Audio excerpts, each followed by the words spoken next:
Hello, hello, everybody, and welcome to our weekly speaker series for the Paranormal Research Symposium.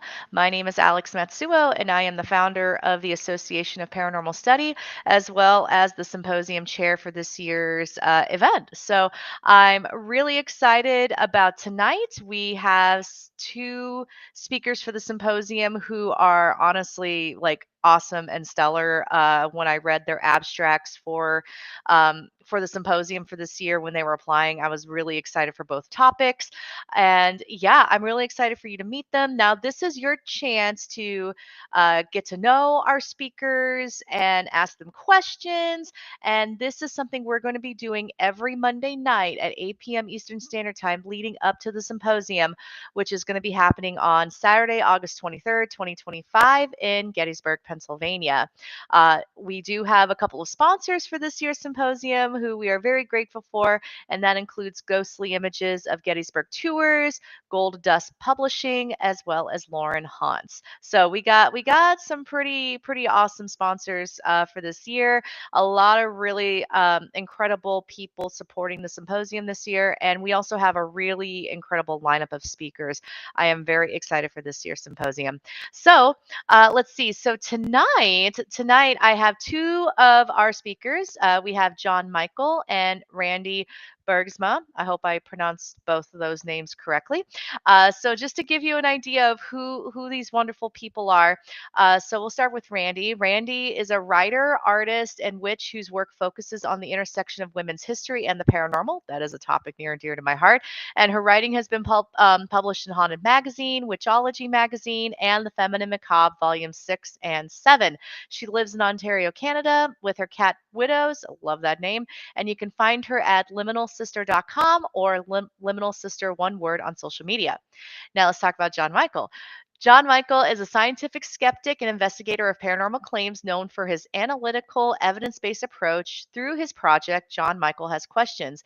With a degree from Wake Tech and certifications in cybersecurity and computer engineering, as well as formal education in philosophy, history, and religious studies from Southeastern College at Wake Forest, Jon applies logic and rigorous methodology to examine alleged hauntings, cryptids, UFO encounters, and conspiracy theories. He has spoken at events such as the Trivette Clinic ParaFest, ConCarolinas, and Triangle SkeptiCamp, encouraging audiences to engage critically yet respectfully with paranormal claims. Jon publishes articles on skepticism and scientific literacy, including for outlets like AIPT Science. When not challenging paranormal mysteries, Jon trains in Krav Maga, I think I said that right, plays games on his computer that he built himself, and watches backyard birds. Love that. Find out more at jonmichaelhasquestions.com. All right, I am going to go ahead and bring both Randi and Jon up to the stage. Hello, you two. Hi. Hello. Hello, hello. How are you all doing tonight? Good. Very Excited to good. be here. Yeah, absolutely.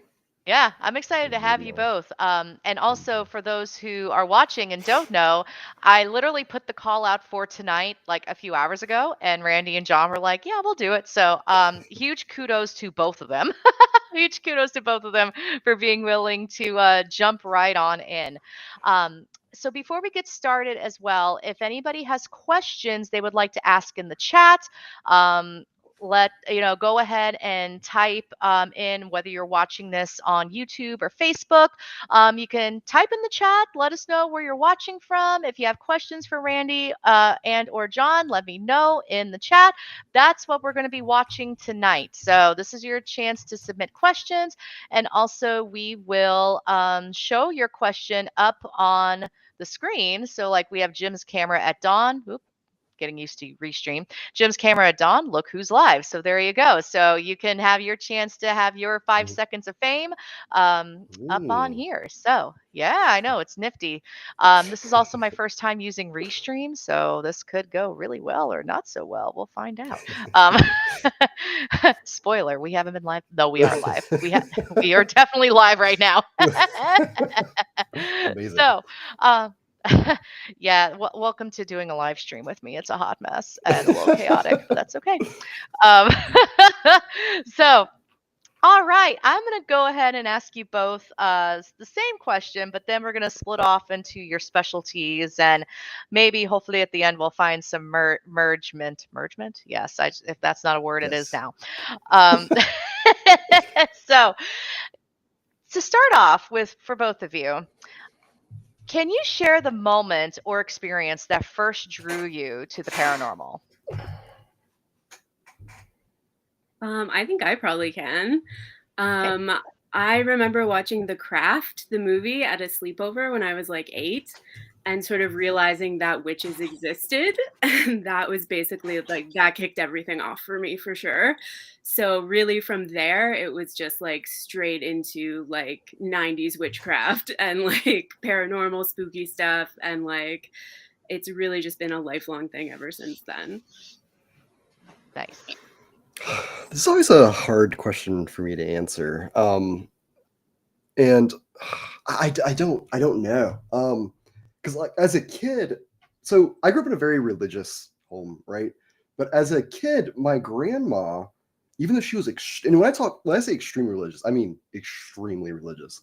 But she let me go to the library and check out books on witches, and UFOs and ghosts and all sorts of stuff. And I don't know why, as a kid, I was interested in that. Like I cannot tell you.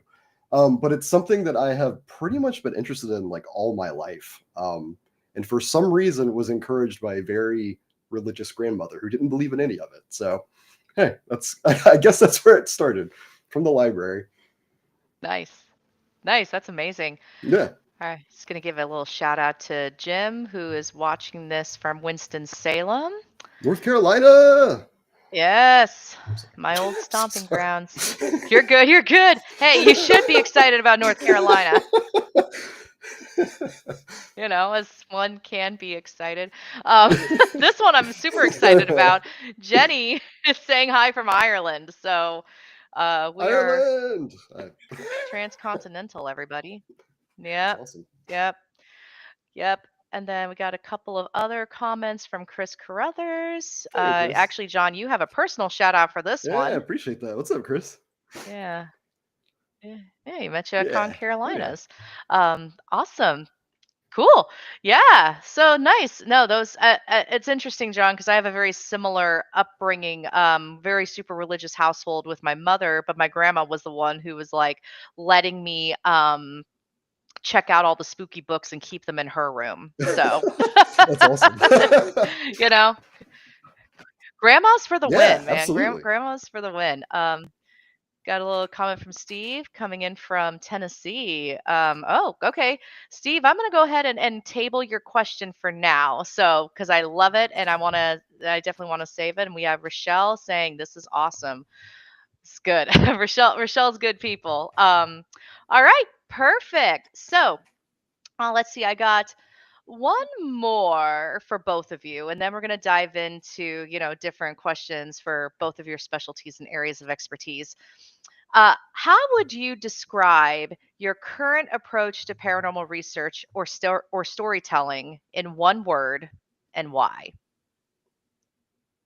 I think mine would be feminist. That's really the approach I take. I'm really interested in, sorry, you said one word, but interested in women's history and like a feminist approach to things, I think is really helpful in pursuing that. But anyway. Nice. Yeah. For me, skeptical. That's kind of my approach to life in general. So, but yeah, and I think a lot of people interpret that as like all about belief, and skepticism is very much not about belief. It's about evidence, right? And so, for Hmm. me, like I've been in the paranormal for a long time. I've changed my opinions and I've changed my views, and I've been all over the place with my views. And so for me, I am just trying to figure out what the heck's going on. Because I do believe that people are having experiences, right? My question is, what Hmm. are you experiencing? And so I'm here just trying to figure it all out, man. I don't have all the answers.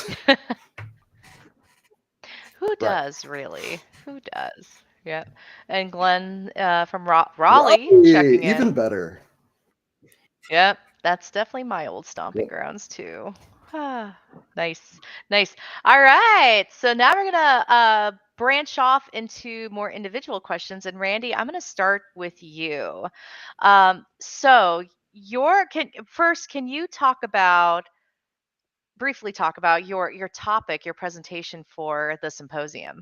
Sure. So my topic for the symposium is the Afklint method. So that's recreating Hilma Afklint, the artist's method of spirit communication, and to try to create channeled art the way she did, like for yourself, like kind of at home. So I became aware of Hilma Afklint probably when the whole world did. It was when that big Guggenheim exhibit happened in 2018. It's their most well-attended exhibit to date. So the fact that it was a female artist to begin with was super interesting. And then the fact that she was a spiritualist who created channeled artwork was even more interesting to me. And I know, like, because I'm a writer, I often watch those YouTube videos that are like, I recreated this writer's writing routine for like a week or whatever, right? And I thought, what Mm-hmm. if you could create an artist routine? What if you could recreate this artist routine? It was like just kind of a really tempting experiment, and I got really interesting results from it. So I thought I might as well share that. I think it'd be really helpful for people. It's a really cool thing to do for if you're interested in art, if you're interested in history. So yeah, I thought I'd share. Nice, nice. All right. That's awesome. Jon, same question for you. Can you tell us a little bit about your presentation for the Yeah, symposium? I always have problems breaking things down into short sentences, but I will try. Essentially, my presentation is about a different way to do investigations, and that's using like a scientifically skeptical method. And again, I think people hear the S word and they're like, "Oh man, I don't want anything to do with this guy," and which is, it's okay. But for me, skepticism is a way to truth. And that's by attempting to disprove our beliefs. And the more that we attempt to disprove them, one of two things are going to happen, right? Either we're going to find new beliefs and find out we're wrong. And that sucks, right? Like it sucks to be like, man, I was wrong about something. But it's also awesome because we get to learn something new. And that's always awesome. Or the other thing occurs, and that's we can become even more confident in what we believe. And that's always cool, right? Like it's always nice to be like, man, like my beliefs are validated by evidence. That's great. And so for me, it's using something called falsification, which is attempting to disprove ideas as the way towards truth and not attempting to prove ideas. Because when you attempt to prove, that's when you start to get things like confirmation bias and all sorts of these little mental traps that we can get ourselves into. Because it feels good to believe, right? And it doesn't feel good to not believe. Um, and so I think one of the ways we can get around that trap of kind of like escaping how we feel about something is to try to disprove it. And that's all about falsification. So I'm going to be talking about that and kind of give a history of skepticism, and hopefully it all makes sense. Fingers crossed. Yeah. Nice. No, you summed that up Hope quite so. nicely. You summed Cool, that up thank you. quite Thank you. nicely. Yeah. I just That snorted. was What in the world? awesome. You know what? That's a good sign. If people are Good, good, snorting good. and making other weird noises on here, we're on the right track. Um, weird noises welcomed. That's a little tagline there, maybe for a future thing. Anyway, so Randi, this next question is for you. So your work blends witchcraft, women's history, and the paranormal. What inspired you to explore that intersection? Well, I think my mom's side of the family is Sicilian and it's full of really witchy women. So I've sort of been around it my whole life. And I think women, in my experience in my own family, are incredibly intuitive and psychic. So I think I've always been interested in that specifically. And then I also just have a huge fascination with history, with female historical figures, um, and with people in the witchcraft community like Doreen Valiente and Sybil Leek and people like that. So it was just like a perfect way to blend my interest, especially when it comes to writing, like to write about these like amazing women that for the most part their stories haven't really been widely heard, is just great. And to like mix it in with my own experimentation and my own interest as a witch is like fantastic. Nice. Yeah, you definitely resonate. Your work resonates with me quite a bit with women's history and the paranormal. So that's awesome. All right. So, Jon, this next question is for you, Okay. because sometimes skepticism can be seen as kind of like almost like a dirty word in the field sometimes Yeah. or in the community. Mhm. So, how do you deal with pushback from believers when your conclusions or even like your questions contradict their experiences? Yeah, it's tough, right? I think a lot of people think that I'm dismissing them outright, right? When I have questions. And so the first thing I do is I just listen. Like if you've got an experience, like I want to hear about it, right? And so for me, that's where it starts off is empathy and listening to someone to really hear them out and listen to their experience. And two, I don't start asking questions unless if I get permission to do so.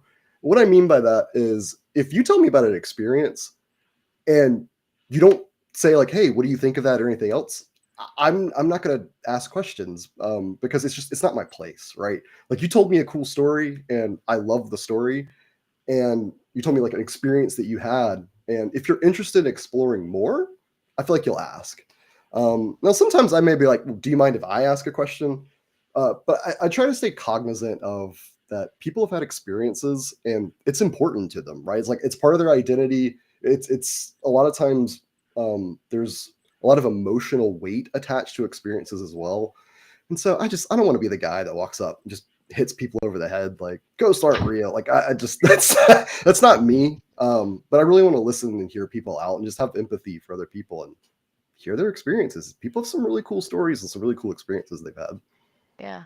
Oh, it's awesome. It's awesome. So the chat is lighting up. So I'm going to show some comments really quick. Let's see. Jason Smith said, "We as investigators suffer with burden of proof." I mean, yeah, it's not, no, yeah, that's I appreciate that. I mean, the burden of proof is on the individuals making the claim. I always hmm appreciate that. yeah. Yep, same. And let's see. We have Hidden Angel giving us a shout out from Southeast USA. Awesome. Then we have We're in the house Megan tonight. saying, "Yeah, I know, right? Gosh, the South is being loud tonight." Let's see. Megan says hello. That's another North Carolinian from Charlotte Area Paranormal Society. And then Oline Paranormal is saying hello, hello, hello. All right. Awesome. And then Jim got really excited about my North Carolina connections. Yeah, I lived in Raleigh for about 9 years, and then I moved to the DC area. So I'm 4 hours away ish, 4-ish hours, depending on the traffic. Um, have any of you investigated Old Salem? I did the Brookstown Inn years Mm-mm. ago, years and years ago, before some major chain bought them out and they don't allow investigations anymore. But I did the Brookstown Inn long, long time ago, Jim. I don't know, Jon, how about you? Mm-mm. No, I'm actually from Greensboro. I was born in Summerfield, and I've only done one investigation in the Triad area, but it was not Old Salem. So I've been there, but never to do an investigation of any kind. Nice. Nice. All right. Let's see. So let's see. Next question. Next one's for Randy. So um now question about basically I want to know like because I know you're really, you're like me very much into um researching women in history and whatnot. Can you share a woman from history, not F. Clint or Civil League, since you already mentioned them, but one woman from history whose story haunts you in the best way? Oh, for sure, Anne Boleyn. Um, I'm obsessed with her. I think she's a woman who's been incredibly misrepresented for most of history. And I think lately, like you can really see a shift in the past like 20 years as more women are coming into like PhDs, master's degrees, studying history. You have books being written by women, and I think the perspective is completely different on a lot of things. And there's been a lot of new research and fact checking done, especially in French records instead of English, because she was at the French court. So there's all this new stuff that's coming out about her that's like fantastic. And I think she's just like so ahead of her time and what happened to her. I think we're used to it because of like the rhyme, right? Like divorced, beheaded, died, divorced, beheaded, survived. Like we all kind of know that. But like when you imagine what actually happened to her, it's incredibly tragic and incredibly shocking. And so, yeah, she haunts me a little bit. Yeah. Yeah. Yeah. I go to London for work, a little more often, than, one should, which is fine. I'll take it. I'll take the company paid trip to London. Um, but I go to the Tower of London quite often, and I always go to the memorial statue of the pillow and everything that they have. She's kind of the center of it, but they do acknowledge everyone else that was executed at the Tower of London. But something about that whole like area, and it just it sticks with you. So agree about Anne Boleyn. Um, nice. Let's see. So this next question is for Jon. I'm just looking at my notes here. So you've studied philosophy, religious studies, and history. Mm-hmm. How do these fields shape your investigation method? Well, philosophy, I mean, is critical to how I investigate. It's, I think the biggest thing I learned in when I was doing my philosophy major, which I did not complete, but I was like 2 credit hours away. Long story. It was at a seminary, and I decided to change my beliefs. Whole long story, but I think it's my most important education. My most important education. The most important education I've ever had. Because it taught me how to think critically and how to think through things. And also, it taught me how to suspend my own beliefs. No one is perfect at that, but philosophy has kind of taught me, I guess, like the skill of being able to do that as much as possible. And whenever I go into investigations, especially with people who have a different belief set than myself, I have to suspend my beliefs and just kind of enter in as neutral as I can into an investigation. And that way I don't introduce bias into an investigation. It's super important with philosophy. History, it's very important. We talk about like the diversity of history. That is extremely important, especially when you start to read about ghost stories and things like that, which sometimes didn't quite happen how history will say it happened. And some tours and some stories will have a bias based on who is telling the story, and that's also extremely important. And that was a great call out talking about women in history. And I think it's so interesting that the more women we have getting into PhDs, how our history is changing. It's almost like diversity is important, crazy, right? And so I love it. So those two specifically were really helpful for investigation. Religious studies, I haven't used so much. It becomes helpful when people make certain religious claims, but outside of that, it's kind of on the back burner a bit in terms of, for me personally, when it comes to investigations. Nice. Nice. Awesome. Yeah. Thank you for that. Yeah. All right. So let's see. We got a lot of questions coming in from the audience. Wow, and I actually prepared for Cool. this, and I have questions lined up, and everyone else is just going to fill them in. That's awesome. Uh, so we'll go back to Steve's question. This is for you, Jon. Being a computer engineer, what logical approach do you take to correspond the data you collect to events that take place? Yeah. So a bit of a loaded question, and you may not realize it, Steve, and that's okay. So it's a great question. So as a computer engineer, one of the things that is incredibly important to me is you know your equipment, right? Like it's incredibly important to understand the tools that you're using and why you're using them and what they can do. For example, if you have an EMF meter and it reads 5 milligauss, why is that important? I think it's important to kind of ask yourself, like, why are we taking these readings? So for me, I am not so much at the collecting data stage, and that's why it's a bit of a loaded question. I think a lot of paranormal teams are doing that. For me, it's much more important of how we do an investigation to begin with. And so for me, I research claims. So if a haunted house, or an allegedly haunted house, I should say, has a claim that a lady will walk down the stairs in gray at 3 o'clock every night, I'm not doing an EVP session upstairs in the dark at 9 at night. There's for me, there's no point in that. So for me, like, I attack claims. And when I say attack, I mean the philosophical way of like going into claims. I don't mean like attacking. But I'll research and try to figure out, well, why are people seeing what looks like a lady coming down the stairs? And from there, like, sometimes you can gather, well, you always gather data from there. But I typically go about like a hypothesis, gather data, and then go to conclusions and see if we can replicate those conclusions. So a very scientific way. But data collection is really, for me, the smallest part of investigation. Or for most teams, that's the biggest part. But for me, it's all about the pre-investigation and post-investigation. So hopefully that makes sense. Come to my talk and maybe it'll make more sense. Yes, that's actually a great opportunity to mention tickets are available for the Paranormal Research Symposium happening on Saturday, August 23rd, 2025 in Gettysburg at the 1863 Inn. If you go to associationofparanormalstudy.com, you can check that out for yourself and grab your tickets. If you have any questions on how to access that, let me know and I will go ahead and help you out. All right. Perfect. Thank you, Jon, for that answer. All Yeah, right. absolutely. So, Randi, next question is for you. The word liminal is central to your brand, your identity. What does liminality look like for you in your everyday life?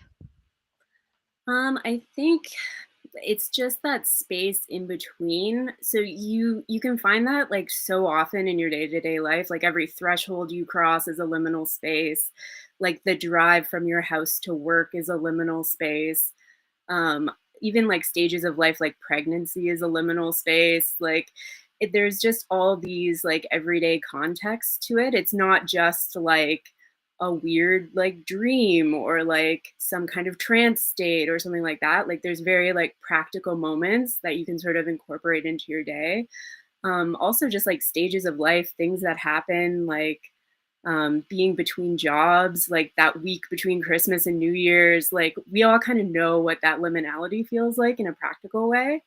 So I really enjoy that kind of space. I like being there kind of in between, like, something dying and something being born, or like something coming from nothing and being created.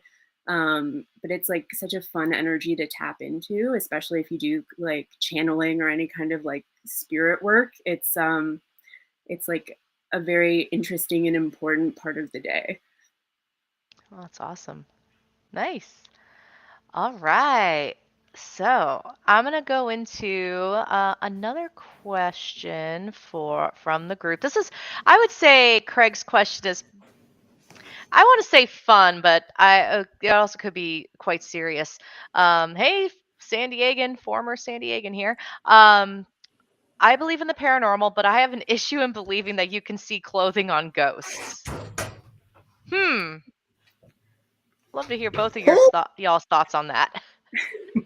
Well, that's interesting because my next article that I need to submit to AIPT Science is on ghost clothes. So interesting that you asked that question. Man, I don't know how. Yeah, I've seen different theories or hypotheses about why did ghosts have clothes, but I mean that's a big question I have. Or is, if a ghost is kind of perceived as like the spirit of a dead person, why would that spirit also have clothes? Like, is there ghost spirit clothes? Like, I don't know.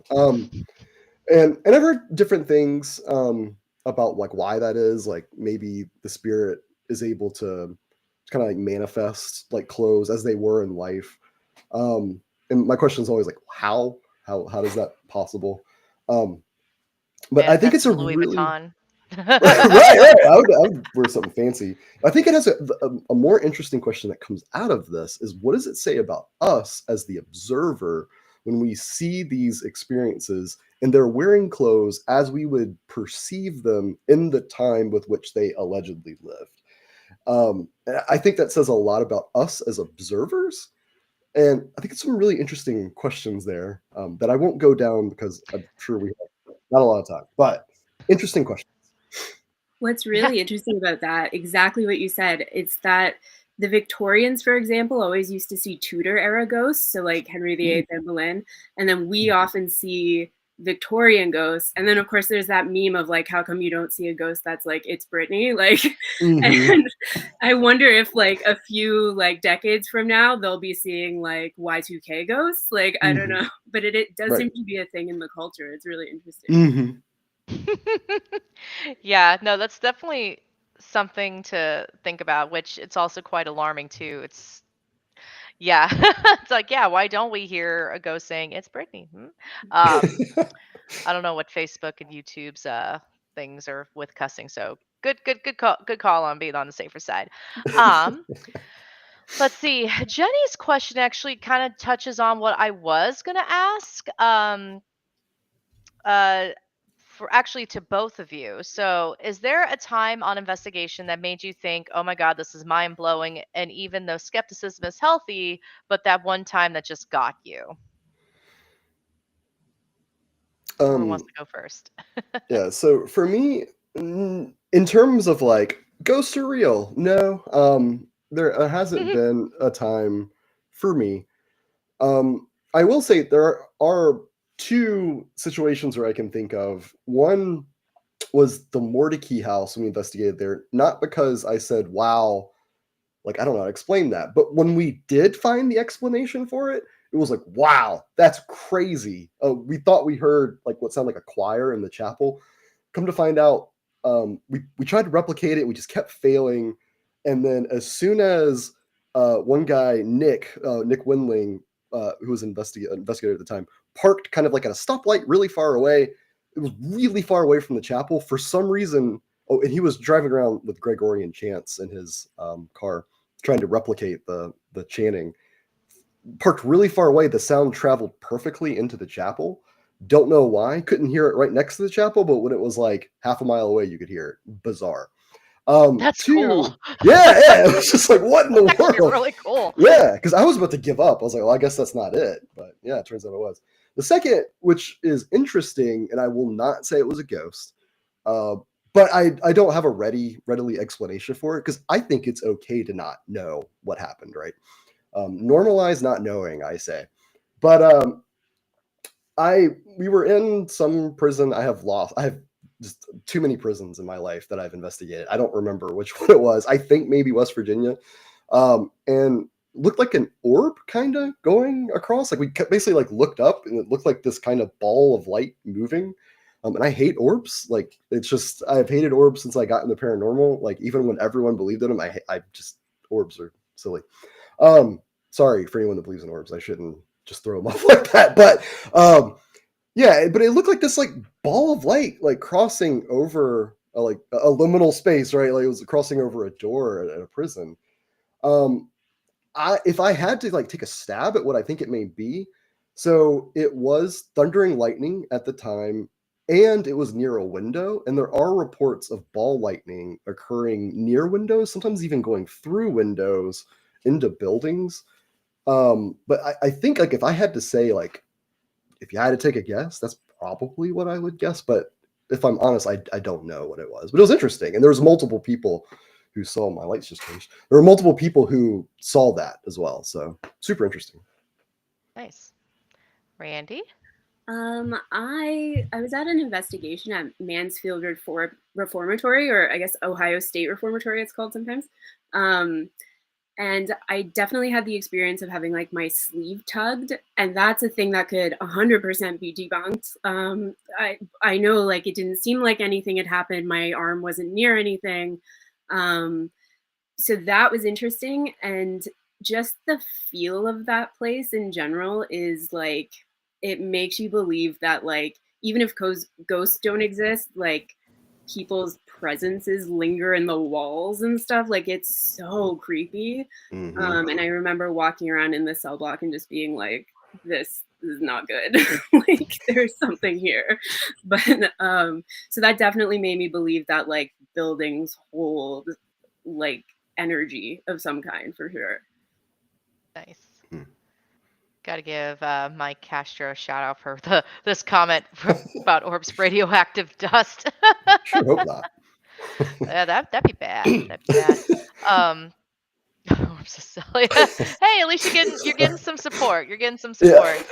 Yeah. We got some love happening. You guys are so awesome. I'm a new paranormal investigator. I'm loving learning from everyone. Thanks for such great information. Oh, thanks, Skylar, for watching.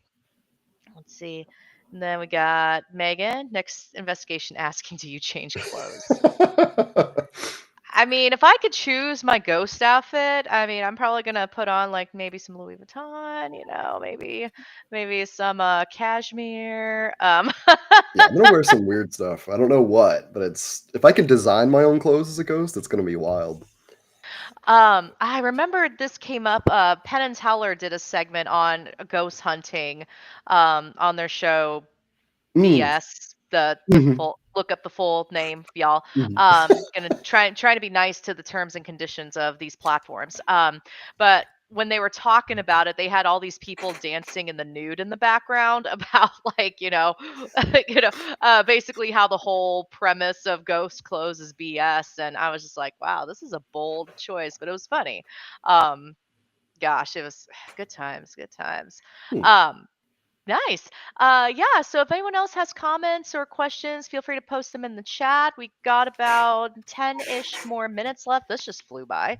Um, Seriously. It totally flew by. So I have another question for both of you. So what do you think is the biggest misconception about your approach to the paranormal? Whoever wants to go first. About I guess my approach in particular, I think a lot of people when they hear the S word, right, skeptic, they get it confused with cynic, and those are two very different Mm. things. And so a cynic is someone that, and it doesn't just have to be someone who doesn't believe, but a cynic is typically someone that just will not change their mind based on anything, and they will always they're like very dismissive, like I don't want to talk about that. Um, a skeptic is someone who just has questions about beliefs, right? Like if you say you believe something, well, that's cool. Show me the evidence. And so we, as much as possible, try to shape our belief what's around called justified belief, which is beliefs that have justifiable evidence behind them. And so it is two very different approaches, and I often get called a cynic, and that's okay. Uh, try to show people differently.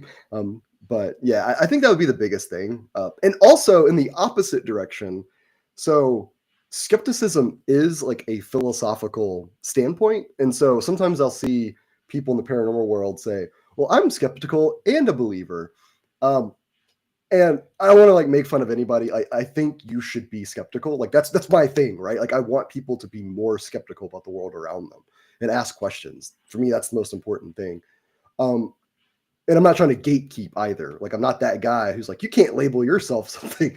But being a skeptic is like no beliefs are sacred, right? Every single belief is worth questioning. Even like the things that we hold most dear to our hearts. I have had to go through some painful experiences where I have had to reject a belief because the evidence just didn't line up, right? And it's painful and it sucks. But I think that for me, that is like the core of skepticism. No beliefs are sacred. Everything is worth questioning. And so if you want to call yourself a skeptic, be open to questioning everything. Because that's what the core of skepticism is. Hey, Randy. I think it's kind of a similar thing in that I'm like would be labeled a believer, but that doesn't mean that I know how any of it works or what any of it means.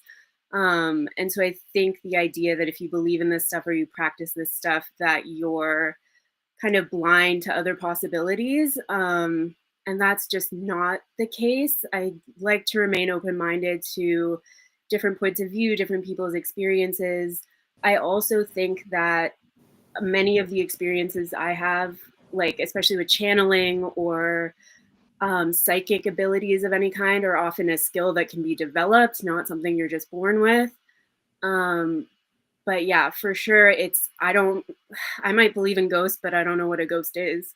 Like, my opinions change often from experience to experience. Like, who knows if that's a literal spirit of a dead person, or a glimpse into another dimension, or like a recording in time, or like, who knows, right?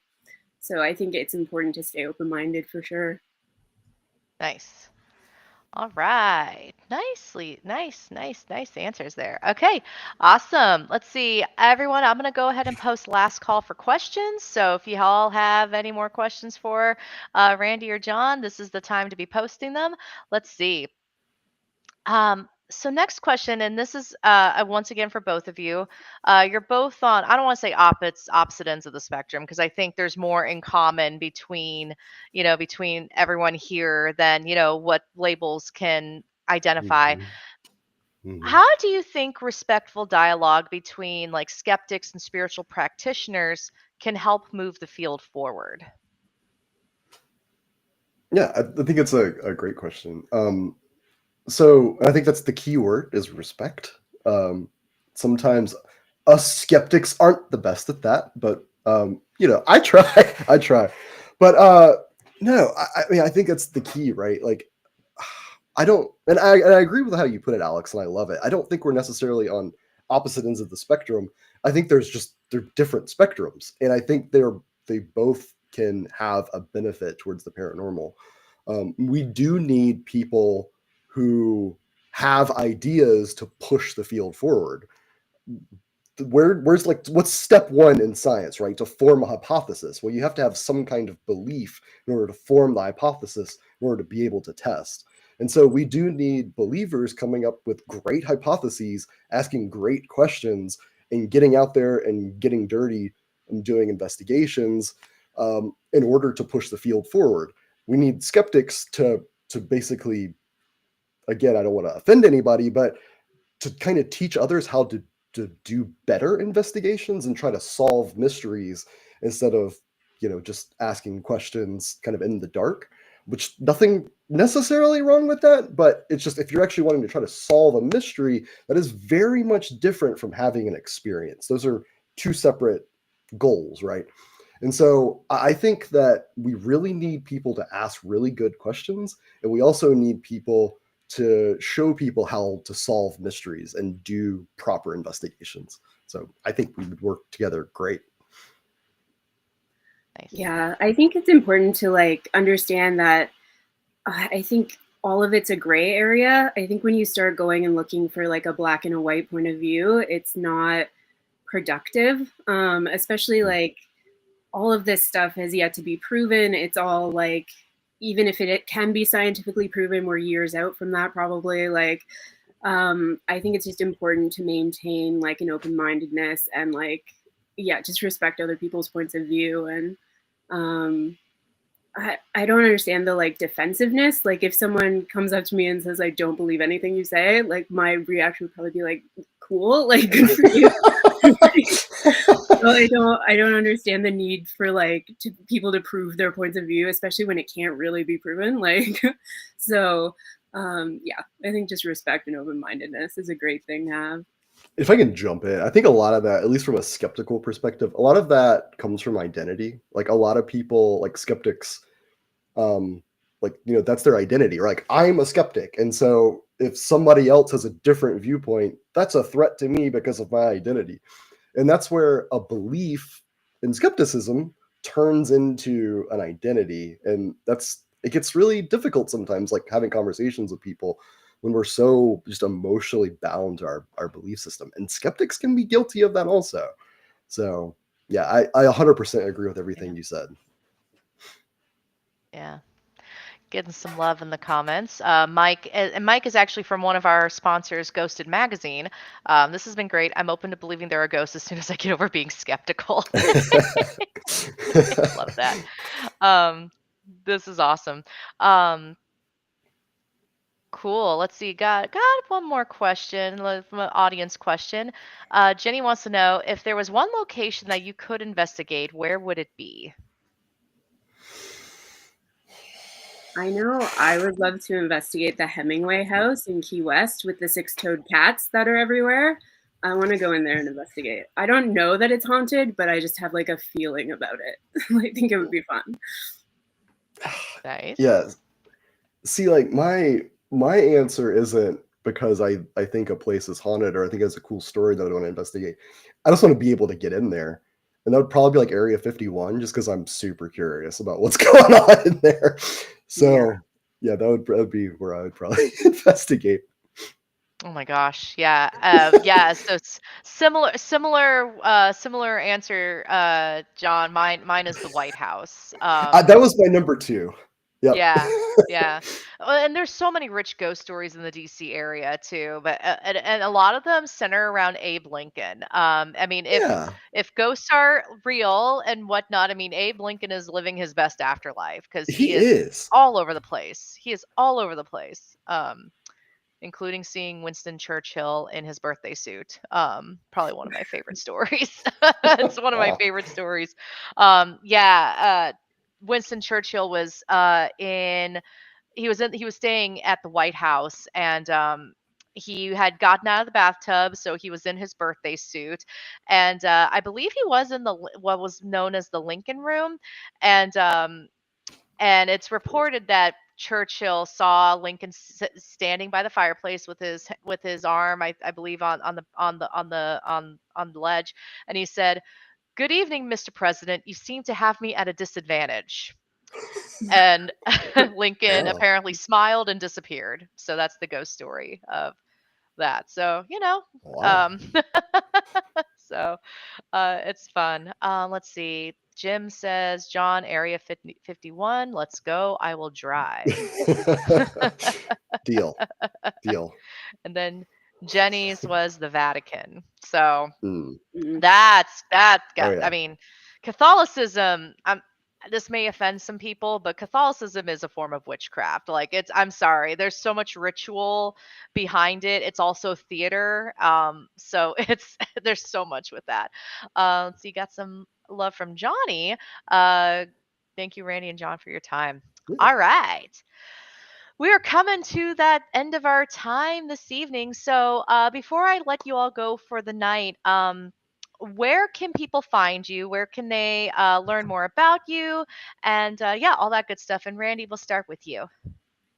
Sure. You can find me at liminalsister.com and at Liminal Sister on most social media. I have a Substack I'm working on. I'm working on an article about Aphrodite and Anna Nicole Smith right now. So I'm really hoping to get that out. It's just a super interesting topic, I think. So yeah, that's what I'm working on. Keep an eye out for that. Nice. All right, John, your turn. And my stuff is still being made. It has been for about the past 6 months because I've been so dang busy. But Jon Michael Has Questions is pretty much where you can find me. JonMichaelHasQuestions.com is my website. It's still being built. And pretty much any social media platform, you could find me at Jon Michael Has Questions. Nice. Perfect. All right. And sorry, I'm going to drop one more question to the both of you. What are you most excited about with the symposium coming up? I've never been to Gettysburg, so I'm super excited. It's like a fun trip across the border for me too, because I'm in Canada. So yeah, I'm really excited just to see Gettysburg. In addition to just meeting everyone cool and talking to them, but like just to be there is really cool. Nice. Yeah, of course, I'm always interested in the topics and I'm always interested in the area. I also have I've been to Gettysburg for like a few minutes, like I passed through, so I've never like spent time in Gettysburg. I'm really excited about that. But what I love about conferences and the symposium and things like that is one thing that paranormal believers can do a really good job of. That's gathering together and having a blast. Like everyone is just so great to be around and just to sit around and have conversations and hear stories, just hang out with really cool people. I'm really looking, just the entire weekend is going to be great. Like I'm really looking forward to it. Oh yeah. It's going to be fun. It's going to be fun. Gettysburg's a great location for the historical aspect, the paranormal lore around it. Yeah, it's great. So, and I'm really looking forward to watching both of your presentations this year. Like I said, spoiler alert, everyone, their abstracts were incredible. So it was really, really good stuff. So yeah, well, thank you both so much for joining me this evening. This was such a fun conversation. It was a joy to get a chance to talk to you both and get to know you a bit before the symposium. And yeah, can't wait until August. Yeah, I'm excited. It's gonna be awesome. Very excited. Right. Thanks for having me. Yeah. Yeah. Thank you. Thank you. All right, everyone. So I'm going to go ahead and let Randy and Jon relax and go off camera. And so it's just going to be me for the next couple seconds. So, yeah, if you loved what you saw tonight, go to associationofparanormalstudy.com to grab your tickets and to get more information about the symposium. And yeah, I hope to see you all in August, and we will be back next Monday. Same time, same channel with more speakers for the symposium. And I hope everyone has a wonderful night.